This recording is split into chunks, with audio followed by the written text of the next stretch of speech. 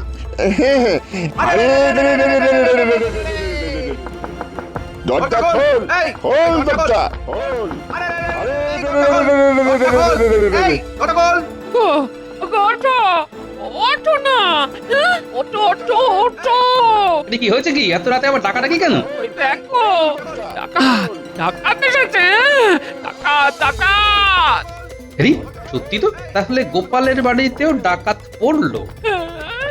গো এইবার কি হবে? আমার যে খুব ভয় করছে, আমার যে খুব ভয় করছে। কি হবে? দাঁড়াও গিন্নি, দাঁড়াও দাঁড়াও, এত ভয় পেও না। এই ডাকাতটা আজকে নাকাল হয়ে বাড়ি ফিরবে। যাও শিগগিরই রান্নাঘর থেকে তেলের শিশিটা নিয়ে এসো তো। এই তেলে শিশিরে কি হবে? হ্যাঁ? ডাকাতের পায়ে তেল লাগাবো। কি বলছো গো? তোমার কথা তো আমি কিছুই বুঝতে পারছি না। আরে এত কথা তোমাকে না বুঝলেও চলবে গিন্নি। যাও এখন তাড়াতাড়ি তেলটা নিয়ে এসো, যাও। আচ্ছা আচ্ছা ঠিক আছে, আমি গিয়ে নিয়ে আসছি। তবে যা করবে একটু সাবধানে করো। হ্যাঁ, আমার বাবু খুব ভয় করছে। হ্যাঁ।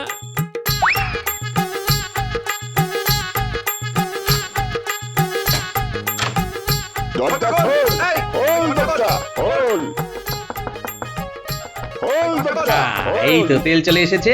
এইবারে ডাকাত হবে আমার হাতে কুপোকার।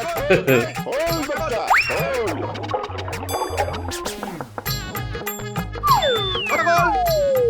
দরজা খোল, খোল দরজা। আরে এই দরজা খোল। দরজা খোলাই আছে। আরে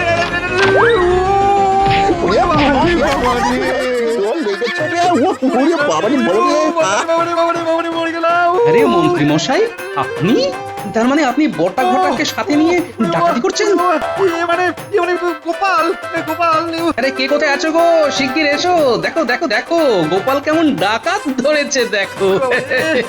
পায়ের সব হাড়গুলো ভেঙে গেল রে। এই দেখে যাও টাকা ধরা পড়েছে। দেখে যাও টাকা পড়েছে। আরে এটা তো মন্ত্রী মশাই। মন্ত্রী তো। আরে সাথে তো ওই বটা ঘটা হতে দেখছি। দেখেছো কাণ্ড? সর্ষের মধ্যে ভূত লুকিয়ে আছে, আমরা বুঝতেই পারিনি। হ্যাঁ? গিন্নি, এ তো আর যে সে ভূত না, এই ভূত একমাত্র গোপালই ধরতে পারে। এই কেউ একটু মহারাজকে খবর দে, মহারাজ একটু দেখে যাক তার আদরের মন্ত্রী কেমন সুন্দর ডাকাতি করছে।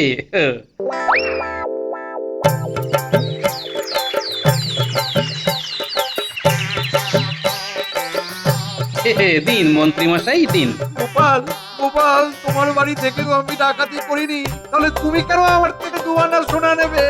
মহারাজ কি বলেছেন শোনেননি?